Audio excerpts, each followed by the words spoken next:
আসসালামু আলাইকুম ওয়া রাহমাতুল্লাহি ওয়া বারাকাতুহু। আলহামদুলিল্লাহি রাব্বিল আলামিন ওয়াসসালাতু ওয়াসসালামু আলা আশরাফিল আমবিয়াই ওয়াল মুরসালিন নবিয়িনা মুহাম্মদ ওয়া আলা আলিহি ওয়া আসহাবিহি ওয়া মান তাবিআহুম বিইহসান লিয়াউমিদ্দিন। আম্মা বা'দ। قال الله سبحانه وتعالى في كلامه المجيد: أعوذ بالله من الشيطان الرجيم ومن يتق الله يجعل له مخرجا ويرزقه من حيث لا يحتسب। সুপ্রিয় দর্শক দিনী ভাই বোনেরা, আমরা আমাদের একটি গুরুত্বপূর্ণ আয়োজন, নিয়মিত আয়োজন ফতোয়া সমাধানে এই পর্বে যেটি ৬৪ নম্বর পর্ব, এই পর্বে আমি প্রথমে আপনাদেরকে স্বাগত জানাচ্ছি। আপনাদের কাছে প্রথমে আমাদের এই আবদার, আপনারা এই প্রোগ্রাম যাতে করে আরও অন্যান্য ভাই বন্ধু যারা আছে তারা যেন অংশগ্রহণ করতে পারে, এই প্রোগ্রামে শেয়ার করতে পারে।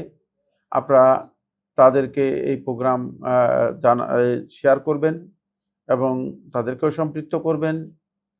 চেষ্টা করবেন প্রোগ্রামটি যাতে করে সকলের কাছে পৌঁছে। আর এই প্রোগ্রামের মূল উদ্দেশ্য হচ্ছে আমরা আমাদের জীবন ঘনিষ্ঠ যে প্রশ্ন রয়েছে সে প্রশ্নগুলোর উত্তর যাতে করে আমরা জানতে পারি এবং সেই অনুযায়ী যেন আমরা আমাদের জীবনকে ইসলামী জিন্দেগিতে পরিণত করতে পারি। আমি একজন মুসলিম, কিন্তু আমার জীবনযাপন কি সত্যিকার একজন মুসলিমের মতো? এটা আমাদেরকে প্রশ্ন করা দরকার, নিজেকেই নিজে প্রশ্ন করা দরকার। যদি আমি আমাকে এই প্রশ্ন করি তাহলে এর উত্তর আমি পেয়ে যাব। এই জন্য আমি অনুরোধ করব অত্যন্ত বিনয়ের সাথে আপনাদের কাছে, আমার যে প্রশ্ন সেটা হচ্ছে এই যে আপনি নিজেকে প্রশ্ন করেই আপনার উত্তর পেয়ে যাবেন যে আপনি কতটুকু মুসলিম, আপনি কতটুকু আল্লাহর বান্দা, আপনি কতটুকু আল্লাহর বিধানের অনুসরণ করেন, আপনি কতটুকু আল্লাহ রাব্বুল আলামিনকে ভালোবাসেন, আপনি আসলে কি আপনি আল্লাহ তাআলার জান্নাত লাভ করার উপযুক্ত কিনা। এইসব প্রশ্নের উত্তর অন্যের কাছে তালাশ করার প্রয়োজন নেই। এসব প্রশ্নের উত্তরের জন্য অন্যের কাছে যেতে হবে না। একজন ইমানদার ব্যক্তি যদি তিনি নিজেকেই প্রশ্ন করে, নিজের আমল দিয়ে, নিজের চেতনা দিয়ে, নিজের উপলব্ধি দিয়ে, তাহলে তিনি এর মাধ্যমে একেবারে ক্লিয়ার স্পষ্ট জানতে পারবেন যে আসলে তিনি কতটুকু আল্লাহ রাব্বুল আলামিনের কর্তৃত্ব লাভ করতে পেরেছেন, কতটুকু তিনি জান্নাতের জায়গায় পৌঁছতে পেরেছেন। আমি আপনাদের সামনে কোরআনে কারীমের একটি আয়াত তেলাওয়াত করেছি, যে আয়াতের মধ্যে আল্লাহ সুবহানাহু ওয়া তাআলা তাকওয়ার রেজাল্ট, তাকওয়ার মাধ্যমে আল্লাহর বান্দাগণ যেটা অর্জন করতে পারবে সেটা আল্লাহ তাআলা জানিয়ে দিয়েছেন। ওয়া মান ইয়াত্তাকিল্লাহ ইয়াজআল লাহু মাখরাজা। যে ব্যক্তি সত্যিকারভাবে আল্লাহ রাব্বুল আলামিন তাকওয়া অবলম্বন করবে, তার একটা পথ হচ্ছে যে, তার একটা বড় পাওনা, বড় অ্যাচিভমেন্ট হচ্ছে আল্লাহ রাব্বুল আলামিন তার জন্য বিভিন্ন সমস্যা, সংকট, বিপদ, আপদ, বালা, মুসিবত যা আছে সকল ক্ষেত্রে আল্লাহ রাব্বুল আলামিন তার জন্য পথ উন্মুক্ত করে দিবেন। আল্লাহ রাব্বুল আলামিন রাস্তা ওপেন করে দেবেন। ইয়াজআল লাহু মাখরাজা। আল্লাহ সুবহানাহু ওয়া তাআলা তার জন্য রাস্তা উন্মুক্ত করে দিবেন। ওয়া ইয়ারযুকহু মিন হাইসু লা ইয়াহতাসিব। এবং আল্লাহ রাব্বুল আলামিন তাকে রিজিকের বন্দোবস্ত করবেন, রিজিক দেবেন এমন দিক থেকে, যে দিক থেকে রিজিক আসার বিষয়টি সে হয়তো মনে মনেও কোনোদিন ধারণা করে নাই, কোনোদিন কল্পনাও করে নাই, চিন্তাও করে নাই, আশাও করে নাই। এমন দিক থেকে আল্লাহ সুবহানাহু ওয়া তাআলা তার রিজিকের বন্দোবস্ত করবেন। এই আয়াতের মধ্যে অত্যন্ত গুরুত্বপূর্ণ কতগুলো শিক্ষা এবং কতগুলো বিষয় আমাদের জন্য রয়ে গিয়েছে। প্রথম যে বিষয়টি সেটা হচ্ছে এই যে আল্লাহর বান্দাগণ সত্যিকারভাবে আল্লাহ রাব্বুল আলামিনের তাকওয়ার পথ যদি অবলম্বন করতে পারে, তাহলে আল্লাহর বান্দাদের জন্য আল্লাহ রাব্বুল আলামিন দুনিয়ার জীবনে তাদের জন্য আল্লাহ রাব্বুল আলামিন কিছু ফাওয়াইদ, কিছু উপকারিতা, তাদের জন্য কিছু পাওনা আল্লাহ রাব্বুল আলামিন দুনিয়ার জীবনে অ্যাডভান্স দেবেন। দুনিয়ার জীবনে তারা সেই অ্যাডভান্সটুকু লাভ করতে পারবে। এই অ্যাডভান্সের প্রথম অ্যাডভান্স হচ্ছে এই যে, যদি সত্যিকার তিনি তাকওয়ার রাস্তা অনুসরণ করেন, তাকওয়ার পথে চলেন এবং তাকওয়াকে নিজের জীবনের জন্য একমাত্র পুঁজি হিসেবে গ্রহণ করেন, তাহলে বালা, মুসিবত, বিপদ, আপদ, সমস্যা, সংকট যা আছে সকল ক্ষেত্রেই তিনি একটা উত্তরণের পথ, একটা উত্তম পথ তিনি খুঁজে পাবেন। আমরা তো জীবনের সমস্যার ক্ষেত্রে উত্তরণের পথ তালাশ করি, এর জন্য আমরা মাধ্যম তালাশ করি, এর জন্য আমরা বিভিন্ন লোকের কাছে ছুটাছুটি করি, বিভিন্ন জায়গায় আমরা যাই। কিন্তু আমরা যদি এই তাকওয়ার পথে যেতাম, যদি তাকওয়ার রাস্তায় আমরা যেতাম, তাহলে কিন্তু আমাদের জন্য সেটা সবচেয়ে উত্তম হতো, সেটা আমাদের জন্য সবচেয়ে ভালো হতো। এরপর যে বিষয় সেটা হলো, এই দুনিয়ার মানুষ আজকে হন্যে হয়ে মানুষ ছুটছে এবং দৌড়াচ্ছে, সেটা হলো রিজিকের জন্য, রিজিকের বন্দোবস্ত করার জন্য, রিজিকের ব্যবস্থা করার জন্য। কিন্তু সেই রিজিকের বন্দোবস্ত ব্যবস্থার ব্যাপারে মানুষ কি মনে করে যে দুনিয়ার কোনো মানুষ তার রিজিকের জন্য ফয়সালা করতে পারবে? দুনিয়ার কোনো মানুষ কি তাকে রিজিক দিতে পারবে? অথচ আল্লাহ রাব্বুল আলামিন বলে দিচ্ছেন, যদি সে সত্যিকার তাকওয়ার এই রাস্তায় যদি আসতো, তাকওয়ার এই পথে যদি আসতো, তাহলে আল্লাহ রাব্বুল আলামিন এমন দিক থেকে তার রিজিকের বন্দোবস্ত করতেন যে দিক থেকে সে জীবনে কোনোদিন রিজিকের বিষয়টি কল্পনাও করতে পারেনি। আসুন আমরা আজকের যে পর্ব রয়েছে, পর্বে আমাদের আপনাদের সরাসরি প্রশ্নে চলে যাই। আর কথা না বাড়িয়ে প্রশ্ন করেছেন বাইজিদ ইসলাম আলবী। বাইজিদ ইসলাম আলবী প্রশ্ন করেছেন, আসসালামু আলাইকুম শেখ। ওয়ালাইকুম সালাম রহমতুল্লাহ। স্টুডেন্ট হাফ ভাড়া দেওয়া কি জায়েজ? প্রথম কথা হচ্ছে, যদি স্টুডেন্ট এর জন্য সরকারিভাবে হাফ ভাড়া দেওয়ার বিষয়টি স্বীকৃত থাকে অথবা অনুমোদিত থাকে, রাষ্ট্রীয় কোনো নিয়ম বা রাষ্ট্রীয় কোনো পলিসির মাধ্যমে, তাহলে স্টুডেন্টের জন্য হাফ ভাড়া দেওয়া যায়। কিন্তু যদি রাষ্ট্রীয়ভাবে অথবা সরকারিভাবে সেটা স্বীকৃত না থাকে, কিন্তু স্টুডেন্ট হওয়ার কারণে তিনি জোরপূর্বক হাফ ভাড়া দিয়ে চলে যাবেন, এটা তার জন্য জায়েজ নেই। কারণ হাফ ভাড়া দিতে হলে এর বৈধ একটা ভিত্তি থাকতে হবে। তিনি হাফ ভাড়া দিবেন, তাহলে স্টুডেন্ট হাফ ভাড়া দিচ্ছেন, আর একজন ফকির কি স্টুডেন্টের চেয়ে খারাপ না? অবশ্যই স্টুডেন্টের চেয়ে খারাপ। ভিক্ষু কি হাফ ভাড়াই দিবেন না? আর অসুস্থ ব্যক্তি যিনি কষ্টের মধ্যে আছেন, তিনি তো আরো দুরবস্থার মধ্যে আছেন, তিনি কি ভাড়া না দিয়ে যাবেন? তাহলে বাস চালাবে কিভাবে? অথবা কর্তৃপক্ষ বাসের যেই যারা দায়িত্ব নিয়েছেন, তাহলে বাস বন্ধ হয়ে যাবে, তাহলে পরিবহনগুলো বন্ধ হয়ে যাবে। সুতরাং এটা নিয়ম যদি থাকে, সরকারিভাবে স্বীকৃত নিয়ম, যে পরিবহন যারা ব্যবস্থাপনার দায়িত্বে আছে তাদের সাথে যদি এই চুক্তি থাকে যে স্টুডেন্টরা যেহেতু ইনকাম করে না, এবং রাষ্ট্রীয়ভাবে স্টুডেন্টরা মূলত যেহেতু কিছু ফেসিলিটি পাওয়ার প্রয়োজন রয়েছে এডুকেশন এর সুবিধার্থে, সেক্ষেত্রে যদি স্টুডেন্টদেরকে হাফ ভাড়া দেওয়ার জন্য নিয়ম করে দেওয়া হয়ে থাকে, সেক্ষেত্রে স্টুডেন্ট হাফ ভাড়া দিতে পারবে। অন্যথায় হাফ ভাড়া দিয়ে যাওয়াটা অবৈধ হবে, জায়েজ হবে না। প্রশ্ন করেছেন ইকবাল হুসাইন, আসসালামু আলাইকুম ওরহমতুল্লাহ। ওয়ালাইকুম আসসালাম ওরহমতুল্লাহি ওয়া বারাকাতুহু। কোরআন হাদিস থেকে জানতে পারি মানুষ চিন্তা করে কলব দিয়ে, চিকিৎসা বিজ্ঞান বলে চিন্তা করে ব্রেন দিয়ে। এই বিষয়ে সঠিক আকীদা কি? না, এটা আকীদার বিষয় নয়। প্রথম কথা হচ্ছে, মানে এটা হচ্ছে আসলে জ্ঞানের বিষয়, জানার বিষয়, এটা আকীদার বিষয় নয়। এটা আকীদাগত বিষয় নয় যে এটা আকীদার মাধ্যমে আপনি ঠিক করবেন। প্রথম যে বিষয়টি আপনি উল্লেখ করেছেন যে আপনি কোরআন হাদিস থেকে জানতে পেরেছেন যে মানুষ চিন্তা করে কলব দিয়ে, এই বক্তব্য শুদ্ধ নয়। মানুষ চিন্তা করে কলব দিয়ে এই বক্তব্য শুদ্ধ নয়। মানুষ এর চিন্তার মানে মানুষের বিবেক বিবেচনার বিষয়টি আকল দিয়ে হয়, কলব দিয়ে হয় না। আকল দিয়ে হয় থাকে, কলব দিয়ে হয় না। আর আকল এটা হচ্ছে সফটওয়্যার। আকলটা সফটওয়্যার, কোনো হার্ডওয়্যার না। আকলের এই সফটওয়্যারটা মূলত মানে আল্লাহ রাব্বুল আলামিন যে ব্যক্তির আকলের যে সফটওয়্যার, যেটা এই সফটওয়্যারটা ডাউনলোড করে দিয়েছেন আল্লাহ সুবহানাল্লাহ মানুষের ব্রেনে আল্লাহ তাআলা এই সফটওয়্যারটা ডাউনলোড করে দিয়েছেন। এটা ততক্ষণ পর্যন্ত আকল দুটি জিনিসের সাথে সম্পৃক্ত না হওয়া পর্যন্ত আকল কাজ করে না। একটি হচ্ছে যতক্ষণ পর্যন্ত আকল ইলমের সাথে যুক্ত না হবে তখন কাজ করবে না, ততক্ষণ পর্যন্ত কাজ করবে না। দ্বিতীয় হচ্ছে আকল যতক্ষণ পর্যন্ত কালবের সাথে তার সংযোগ থাকবে না ততক্ষণ পর্যন্ত কাজ করবে না। এই জন্য আকল যদি কাজ করতে হয় তাহলে অবশ্যই আকলের সাথে কালবের সংযুক্তি অপরিহার্য। আকলের সাথে কালবের সংযুক্তি অপরিহার্য। তো আকলটা মূলত মানে কালব হচ্ছে এটা হার্ডওয়্যার, সফটওয়্যার না। কালব হচ্ছে হার্ডওয়্যার। আর কালবের যে সফটওয়্যারটা হচ্ছে সেটার নাম হচ্ছে ফুয়াদ, যেটা হচ্ছে উপলব্ধি এবং অনুভূতি। উপলব্ধি এবং অনুভূতির যেই মানে বিষয়গুলো আছে সেগুলো হচ্ছে সফটওয়্যার। এই সফটওয়্যারটা ডাউনলোড করা আছে কালবের মধ্যে।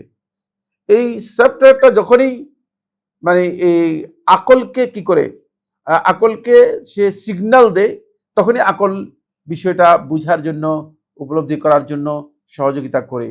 এটা আকীদাগত বিষয় নয়, এটা মূলত বিজ্ঞান বা জ্ঞানগত বিষয়।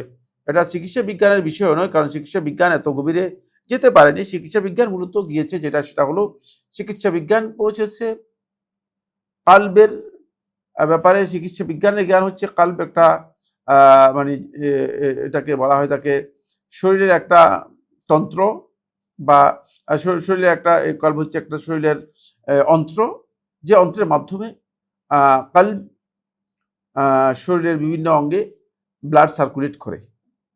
আর ব্রেন হচ্ছে মূলত শরীরের অন্যান্য যেই মানে কার্যক্রমগুলো আছে সেগুলোকে কন্ট্রোল ও নিয়ন্ত্রণ করে থাকে।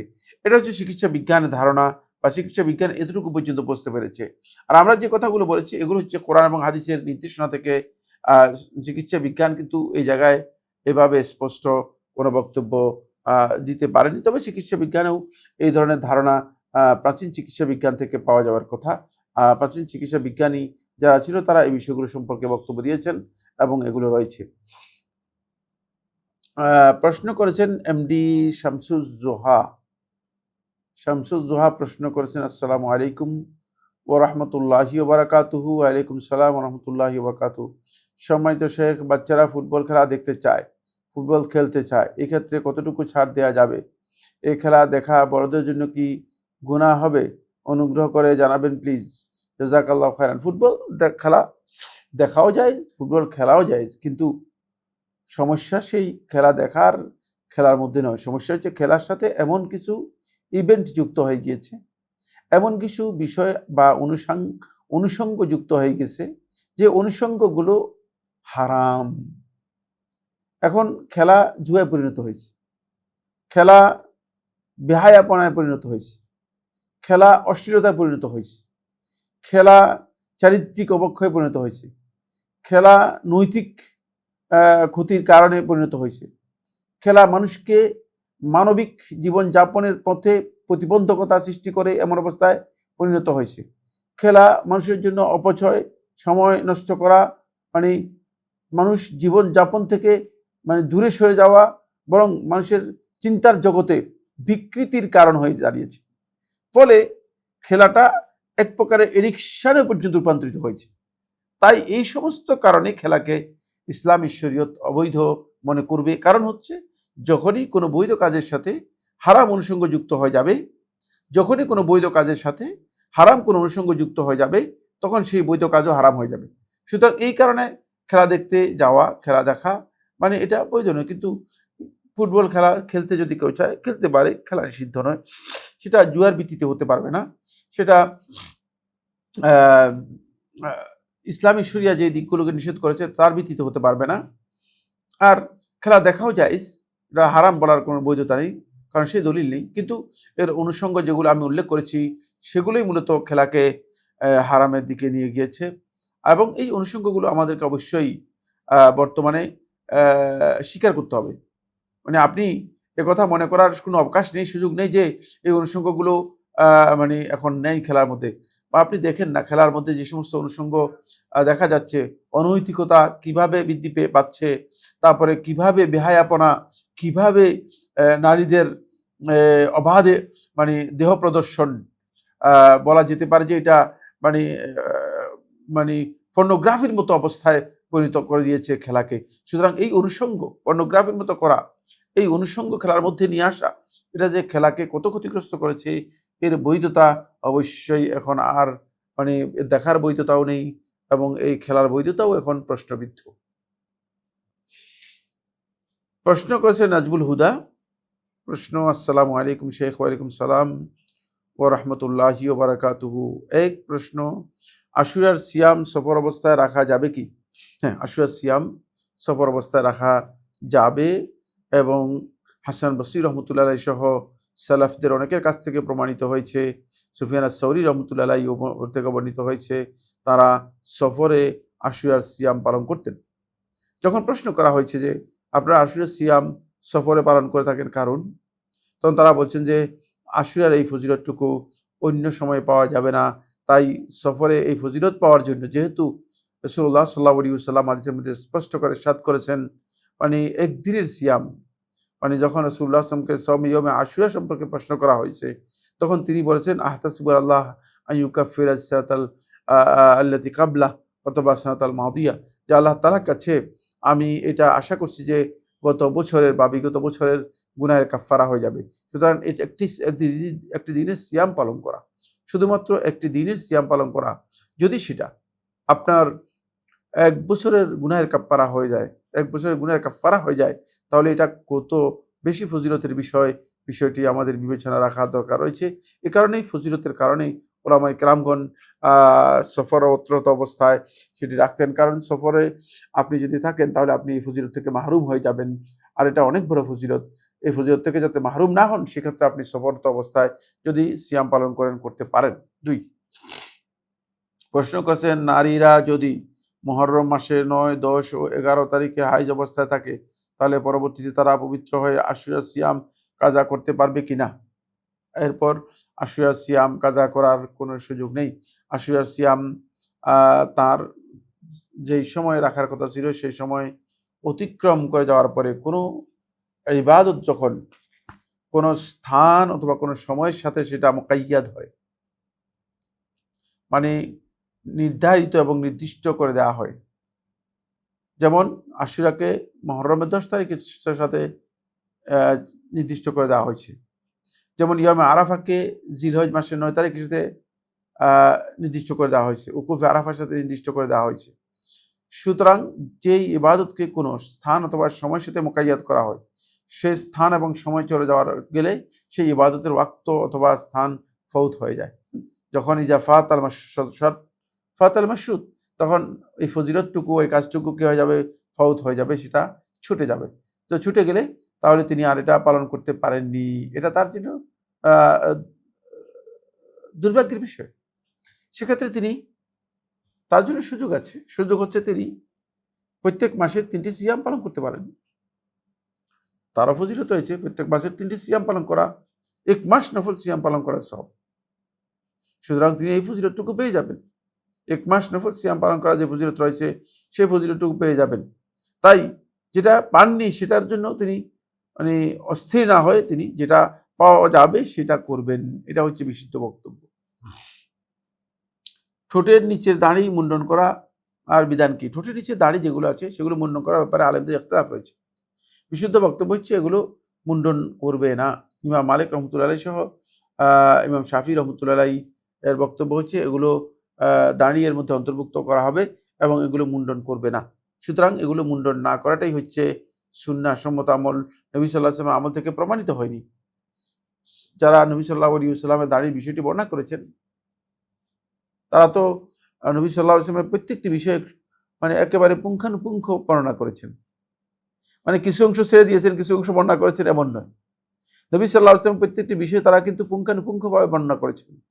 যারা নবী সাল্লাল্লাহু আলাইহি ওয়াসাল্লাম বিষয়গুলোকে পুঙ্খানুপুঙ্খ বর্ণনা করেছেন, তারা তো মানে দাড়ির বিষয়ে বর্ণনা করেছেন। সেখানে তারা এই কথা উল্লেখ করে নাই যে ঠোঁটের নিচে যেগুলো আছে সেগুলোকে নবী সাল্লাল্লাহু আলাইহি ওয়াসাল্লাম কি করেছেন, সেগুলো মুন্ডিয়ে ফেলেছেন অথবা হলক করেছেন।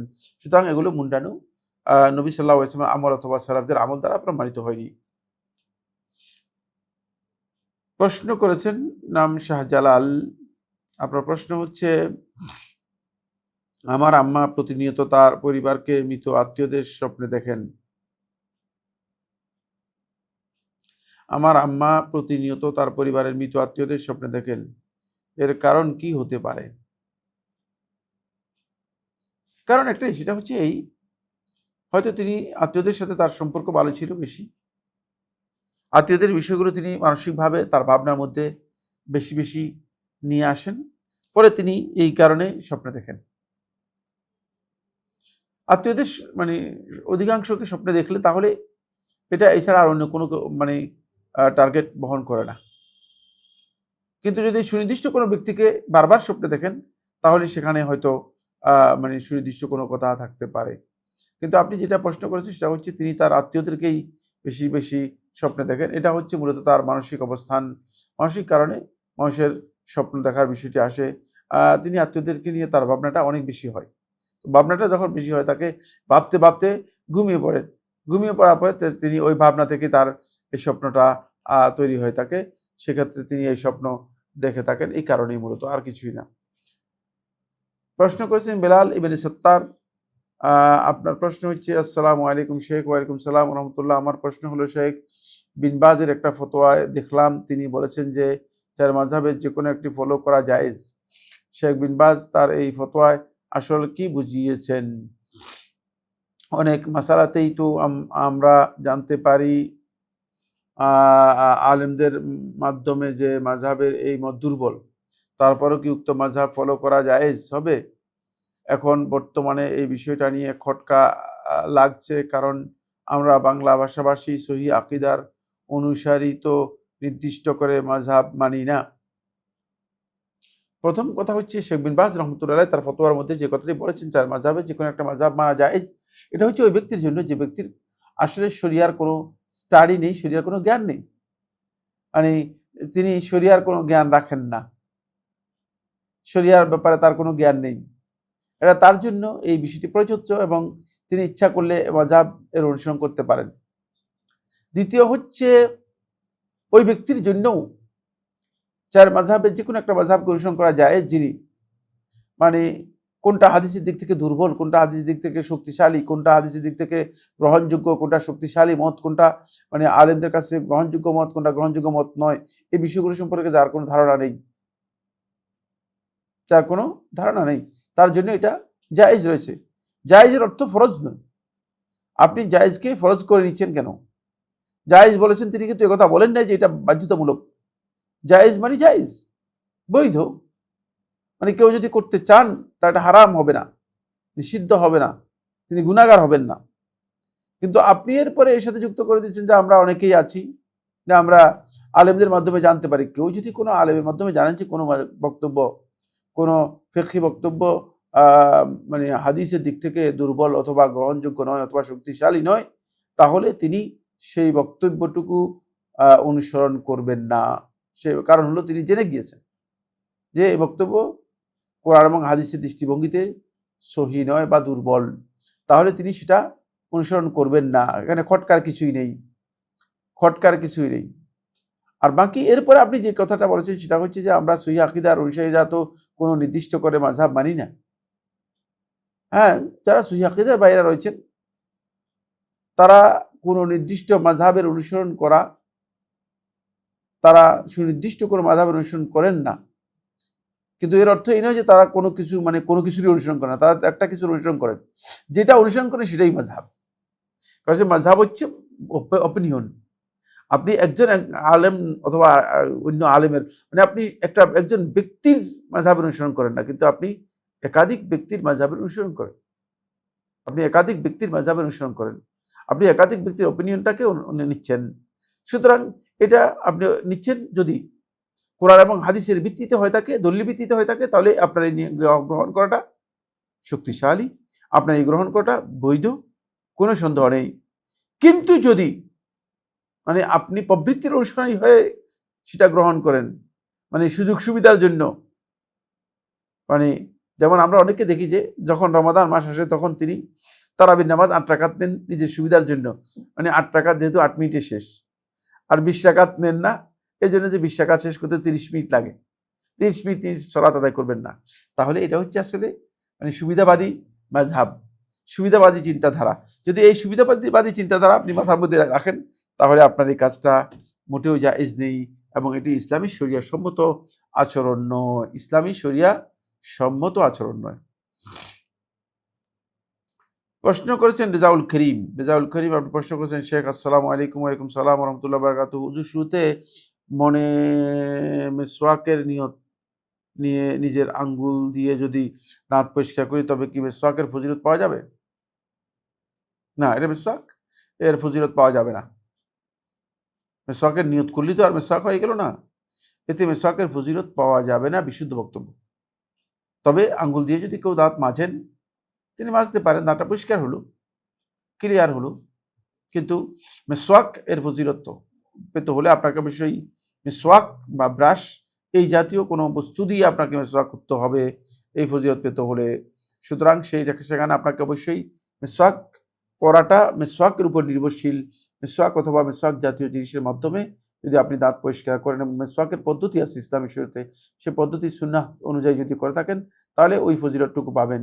কিন্তু আঙ্গুল মেসওয়াক হিসেবে বিবেচিত হবে না, এটা বিশুদ্ধ বক্তব্য। অনেকে মনে করেন যে আঙ্গুল দিয়ে মানে দাঁত মেসওয়াক করবে। আঙ্গুল দিয়ে মেসওয়াক করলে নবী সাল্লাল্লাহু আলাইহি ওয়াসাল্লাম মেসওয়াক রাখতেন না, সাহাবায়ে কেরামরা মেসওয়াক রাখতেন না। এমনকি সাহাবায়ে কেরামরা মেসওয়াক এমনভাবে মেসওয়াক রাখতেন যে তারা নিজেদের কানের উপর মেসওয়াক রেখে দিতেন, যাতে করে তারা মেসওয়াক করতে পারেন। নবী সাল্লাল্লাহু আলাইহি ওয়াসাল্লাম তার কাছে রাখতেন মেসওয়াক, উযুর সময় তিনি মেসওয়াক করতেন, নবী সাল্লাল্লাহু আলাইহি ওয়াসাল্লাম সালাতের শুরুতে মেসওয়াক করতেন। সুতরাং মেসওয়াক নবী সাল্লাল্লাহু আলাইহি ওয়াসাল্লামের সুন্নাহ এবং সেটা থাকতো। একটা মেসওয়াক না রেখে আপনি তাহলে তো নবী সাল্লাল্লাহু আলাইহি ওয়াসাল্লাম আঙ্গুল দিয়েই করতেন। নবী সাল্লাল্লাহু আলাইহি ওয়াসাল্লামের কাছ থেকে আঙ্গুল দিয়ে করার বিষয়টি কোনো সহিহ সনদে প্রমাণিত হয়নি। সুতরাং এটা মেসওয়াকের যে ফজিলত রয়েছে সে ফজিলত বহন করবে না বা সেই ফজিলতের মাধ্যমে অর্জন করতে পারবেন না। প্রশ্ন করেছেন শেখ, আসসালামু আলাইকুম। ওয়ালাইকুম সালাম ওয়া রাহমাতুল্লাহি ওয়া বারাকাতুহু। হুজুর শুরুতে একটা প্রশ্ন পেয়ে গিয়েছি। প্রশ্ন করেছেন আবুল কালাম আজাদ। প্রশ্ন, আসসালামু আলাইকুম শেখ। ওয়ালাইকুম সালাম ওয়া রাহমাতুল্লাহ। আমাদের এত আলেম থাকার পরেও হিজবুত তাওহীদের মতো বাতিল ফিরকা নিয়ে কোনো বই আসছে না কেন?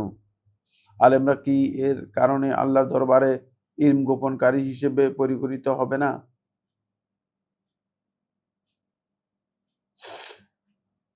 প্রথম কথা হচ্ছে আবুল কালাম আজাদ ভাই, আপনি যেটা উল্লেখ করেছেন যে আলেমরা এত আলেম থাকার পরে হিজবুত তাওহীদের ব্যাপারে কোনো বই আসছে না কেন?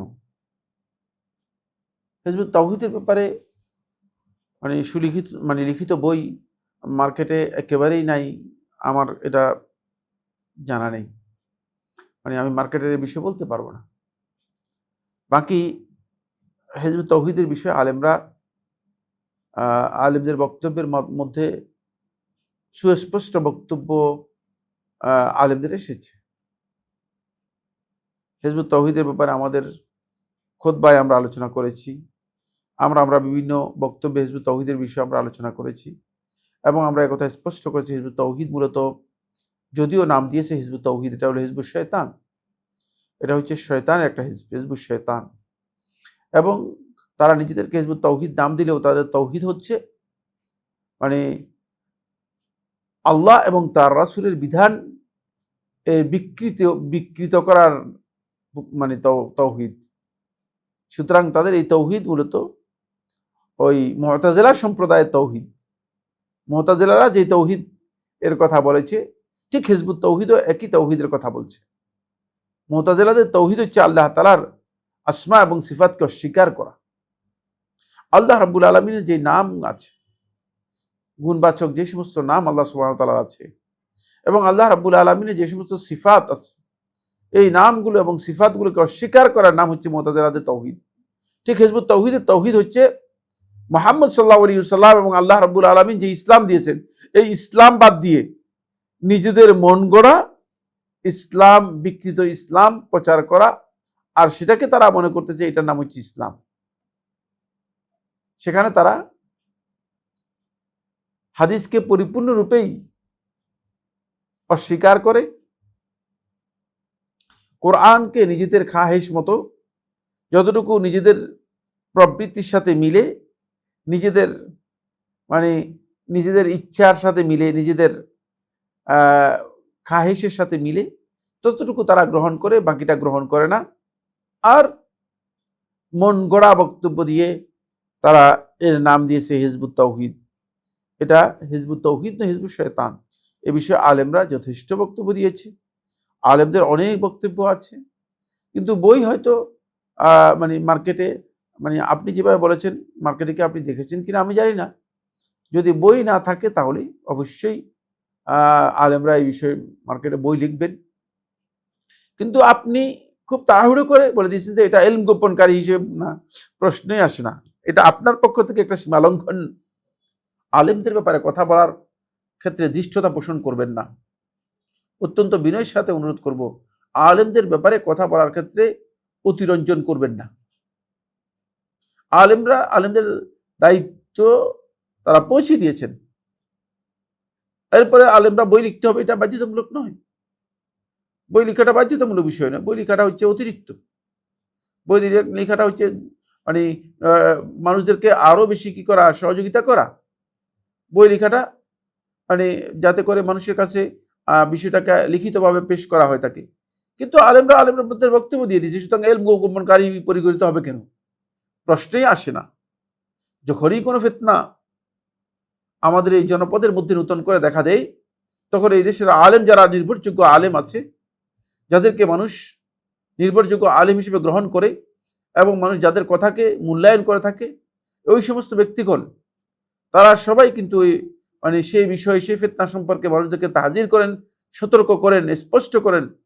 এমনকি আপনারা জানেন যে আমরা নাম ধরে ধরে পর্যন্ত কোনো কোনো ব্যক্তির ব্যাপারে সতর্ক করেছি, অথচ নাম ধরে আমরা কখনো বক্তব্য দেই না। কিন্তু তাদের আশঙ্কা উম্মতের উপর, তাদের আশঙ্কা জাতির উপর একটা বড় ধরনের আশঙ্কা যখন করেছি, যে জাতিকে তারা বিকৃত করে ফেলছে, বা জাতির আকীদাকে তারা বিচ্যুত করে ফেলছে, অথবা জাতির একটি গোষ্ঠীকে তারা পথ থেকে বিচ্যুত করে অন্ধকার গলির দিকে নিয়ে যাচ্ছে, তখন আমরা তাদের নাম পর্যন্ত উচ্চারণ করে তাদের থেকে তাহজির করেছি, সতর্ক করেছি। সুতরাং প্রশ্নই আসে না যে আলেমরা এক্ষেত্রে ইলম গোপনকারী হবেন।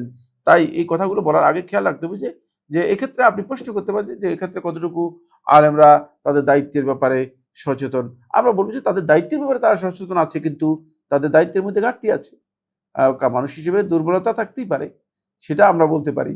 কিন্তু আপনি যেভাবে বলেছেন এল গোপনকারী হিসেবে মানে অন্তর্ভুক্ত হয়ে যাবে, এটা বড় অপরাধ। এটা তো ইহুদি আলেমদের লক্ষণ, এটা তো আলেমদের লক্ষণ নয়। সুতরাং এই ভয়ঙ্কর অপরাধ আলেমদের হবে, একথা ধারণা করার কোনো সুযোগ নেই।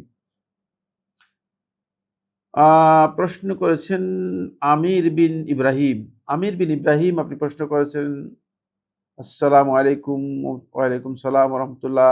আমার ছেলে সন্তান না থাকার কারণে আমার বাবার সৎ ভাইয়ের ছেলেরা মেয়েরা কি আমার সম্পত্তির ভাগ পাবে? আমাদের দাদা এক, দাদি ভিন্ন। জাযাকুমুল্লাহ খাইরান। প্রথম কথা হচ্ছে, আপনি জীবিত আছেন, আপনার সম্পত্তি কেউ পাবে না। আপনি এই বিষয়টি মাথার মধ্যে নিয়ে নিজেকে কি মৃত মনে করছেন? প্রশ্নই আসে না। এই চিন্তা করেন কেন? এই চিন্তা করার কোনো সুযোগ নেই।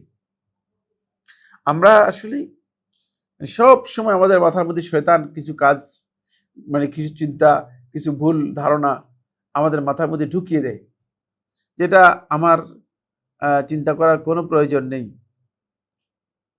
এই সম্পদের মালিক হচ্ছেন আপনার মৃত্যুর পরে আল্লাহ তাআলা। তিনি যাদেরকে বন্টন করে দিয়েছেন তারাই পাবে।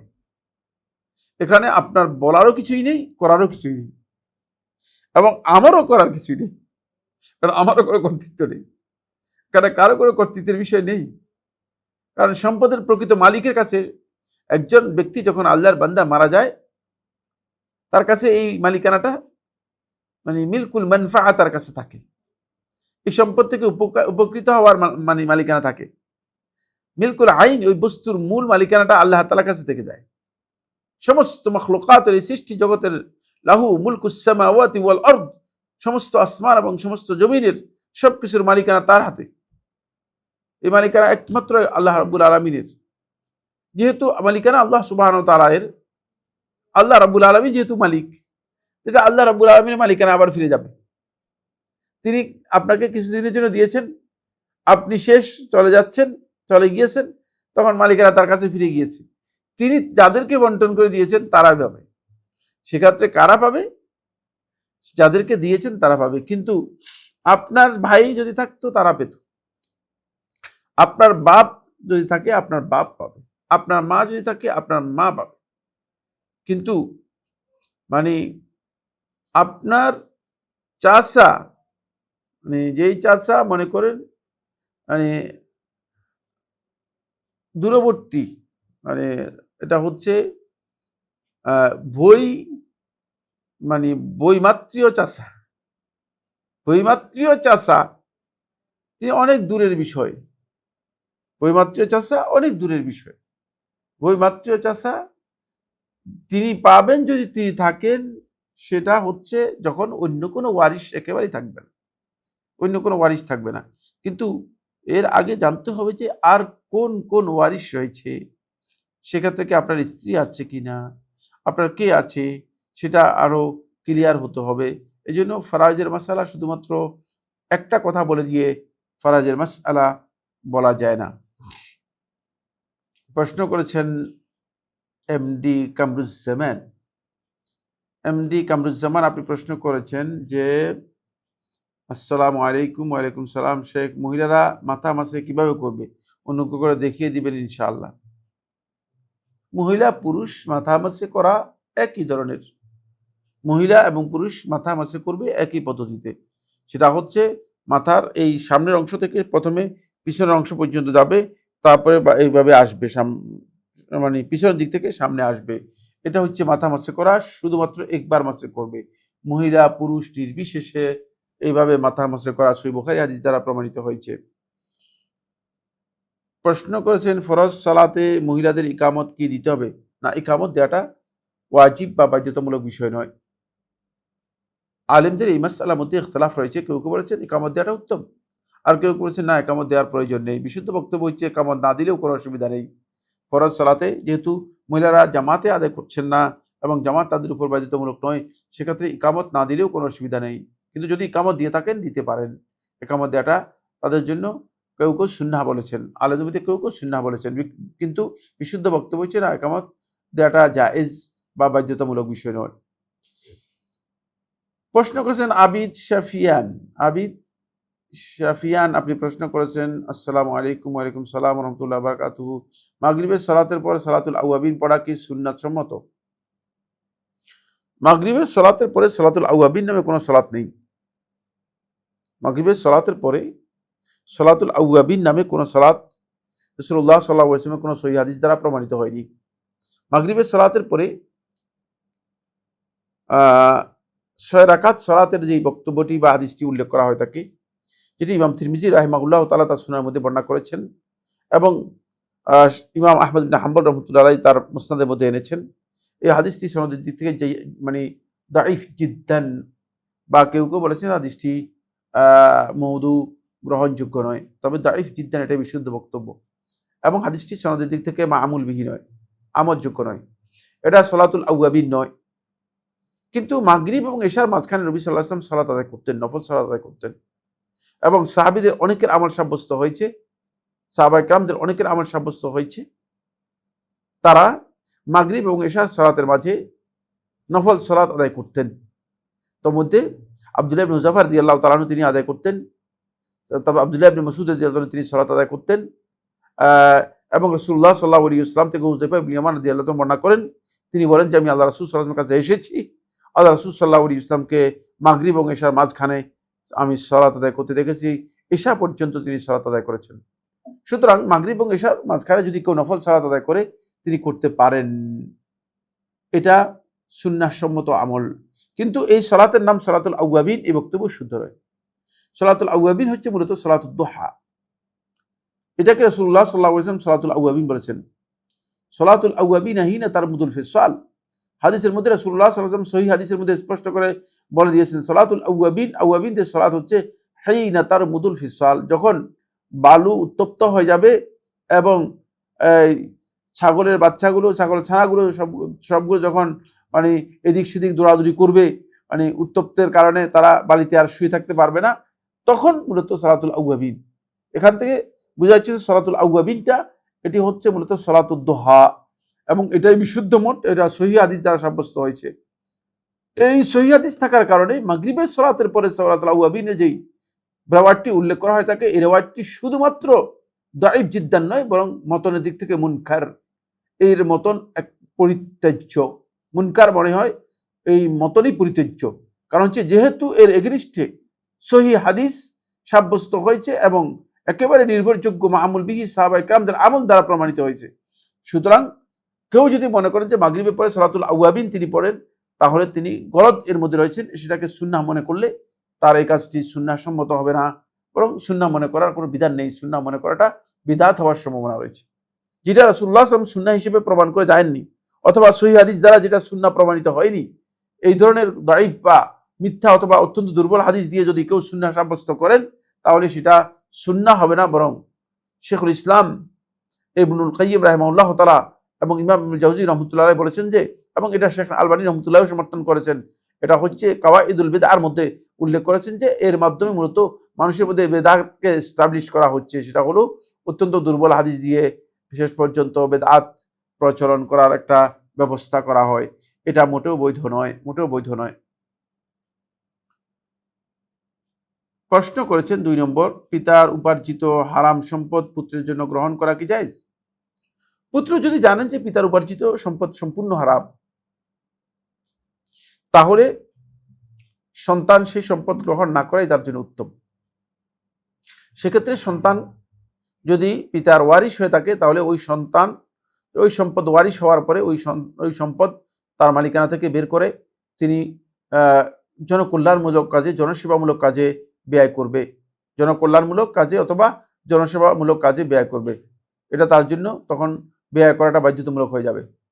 সেক্ষেত্রে কোনো অবস্থাতেই সেটা, যেহেতু সে জানে যে এটা হারাম, নিষিদ্ধ সম্পদ, তার জন্য মোটেও বৈধ নয় যে তিনি সেটা নিজের মালিকানায় রাখতে পারেন। কিন্তু তার জন্য কি সেটা পরিপূর্ণরূপে পরিত্যাজ্য করে দিবে? তাহলে সেই সম্পদ কাদেরকে নিবে? না, যদি তার মৃত্যুর পরে হয়, তাহলে সন্তান সেই সম্পদ নিজে গ্রহণ করে তারপরে সেই সম্পদ জনকল্যাণমূলক কাজে ব্যয় করবে, যেটাকে সম্পূর্ণ পরিত্যাগ করবে না। কেন সম্পূর্ণ পরিত্যাগ করবে না? তার কারণ হচ্ছে অন্যথায় এই সম্পদ অবৈধ কাজে, হারাম কাজে ব্যবহৃত হয়ে যেতে পারে। কারণ উপার্জিত হয়েছে হারাম পদ্ধতিতে, এখন সেটা যদি আবার ব্যয় হয় হারাম কাজে, তাহলে ইসলামী শরীয়ত এই অনুমোদন দেয় না। যদি কোনো কারণে হারাম কাজে কোনো সম্পদ উপার্জিত হয়ে থাকে, তাহলে এই সম্পদের ব্যয় যাতে করে হারাম কাজে না হয়, সেটাও অবশ্যই কি করতে হবে? সতর্কতার সাথে খেয়ালটা করতে হবে। কারণ কিয়ামতের দিন মাহশরের মধ্যে আল্লাহ সুবহানাহু ওয়া তাআলা যে প্রশ্ন করবেন সম্পদের ব্যাপারে, সম্পদ উপার্জনের ক্ষেত্রেও আমাদেরকে প্রশ্ন করা হবে, সম্পদ উপার্জনের ব্যাপারেও আমাদেরকে জিজ্ঞেস করা হবে, আবার সম্পদ ব্যয়ের খাত সম্পর্কে আমাদেরকে জিজ্ঞেস করা হবে যে সম্পদ আমরা আসলে কিভাবে ব্যয় করেছি, এই বিষয় সম্পর্কেও আমাদেরকে প্রশ্ন করা হবে। সুতরাং এই ক্ষেত্রে আমাদেরকে এই বিষয়ে খুব ভালো করে জানতে হবে।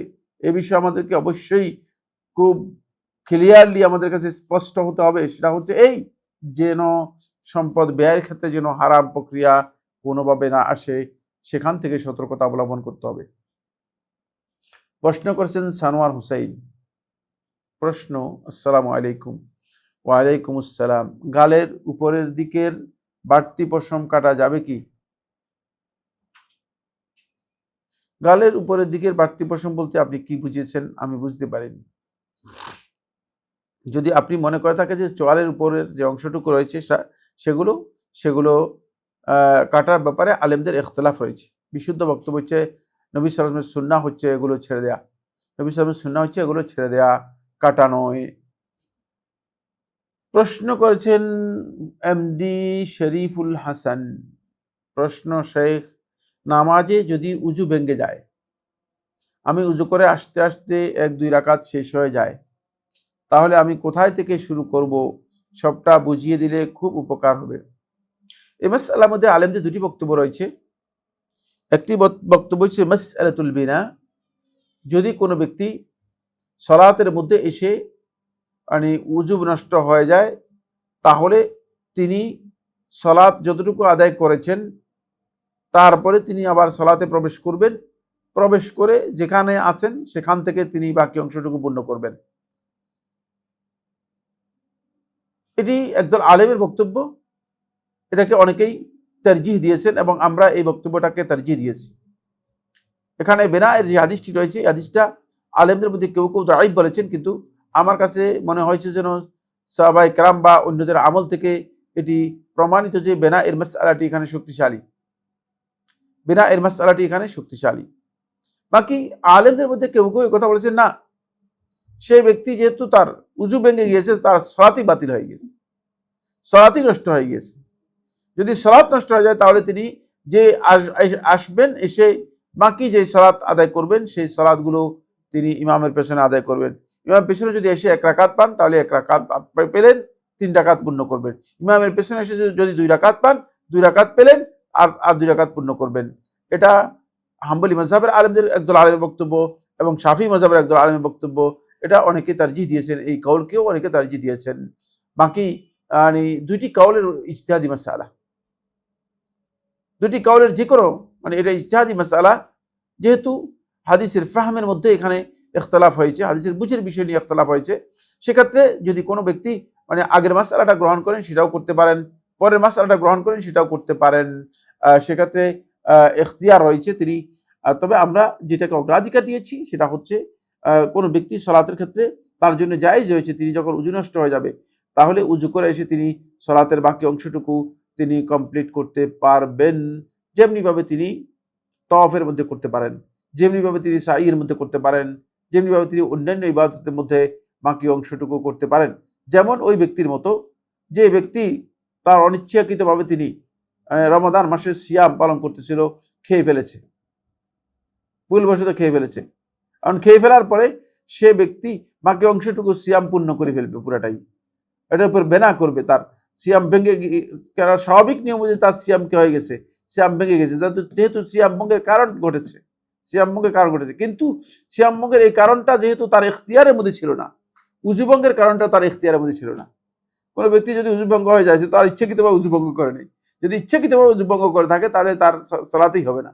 আর কিন্তু উযু ভঙ্গের কারণটা তার ইচ্ছাকৃতভাবে যেহেতু হয় নাই, অনিচ্ছাকৃতভাবে হয়েছে, সেক্ষেত্রে তিনি এই বেনা এর মাসআলা এর মধ্যে তিনি বেনা করাটাই হচ্ছে, বেনা হচ্ছে আগের সালাতের উপর নির্ভর করে বাকি সালাত পরিপূর্ণ করা, এটা তার জন্য বৈধ বা জায়েজ।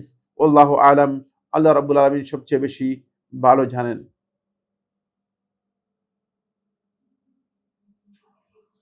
প্রশ্ন করেছেন সামিউল বাসির। সামিউল বাসির, আপনি প্রশ্ন করেছেন, আসসালামু আলাইকুম শেখ। ওয়ালাইকুম সালাম ওয়া রাহমাতুল্লাহি ওয়া বারাকাতুহু। আমি আমার স্বামীকে বলেছি, তুমি যদি আমাকে এক তালাক দিয়ে দিতে ভালো হতো, আবার নতুন করে বিবাহ করতাম। 18 নম্বর ধারা সম্পর্কে এত চিন্তা করা লাগতো না। আমার স্বামী তখন চুপ ছিল, কিছু বলে নাই। স্বামী চুপ থাকার কারণে কি আমাদের তালাক হয়ে যাবে? না, কেন তালাক হবে? তিনি তো তালাক দেন নেই। স্বামী চুপ থাকলে তালাক হয়ে যাবে, আপনাকে এই মাসালা কে বলেছেন? আপনিও 18 নম্বর ধারা সম্পর্কে আপনার এত চিন্তা কেন? আমি এটা বুঝতে পারিনি যে আপনি আসলে তালাক নিয়ে কেন এত বেশি কনসার্ন। স্বামীকে তালাক দেওয়ার জন্য বলছেন, তালাক দিয়ে দেওয়ার জন্য, তাহলে আরেক বিয়ে করবেন, এই যে কথাগুলো, এগুলোকে আপনি উপহাস মনে করছেন, ঠাট্টা মনে করছেন, এগুলো মনে করতেছেন তামাশা? এটা তো দিন। কোন নারী যদি স্বামীর কাছে কোনো কারণ ছাড়া, কোনো সুনির্দিষ্ট কারণ ছাড়া যদি কোনো স্বামীর কাছে কোনো নারী যদি তালাক চায়, তাহলে রাসূলুল্লাহ সাল্লাল্লাহু আলাইহি ওয়াসাল্লাম হাদিসের মধ্যে বলেছেন, সেই নারী জান্নাতের ঘ্রাণও পাবে না, জান্নাতের সুগন্ধও পাবে না। আপনি এটাকে তামাশার বিষয় মনে করতেছেন, তামাশার মাসআলা নিয়ে আসছেন।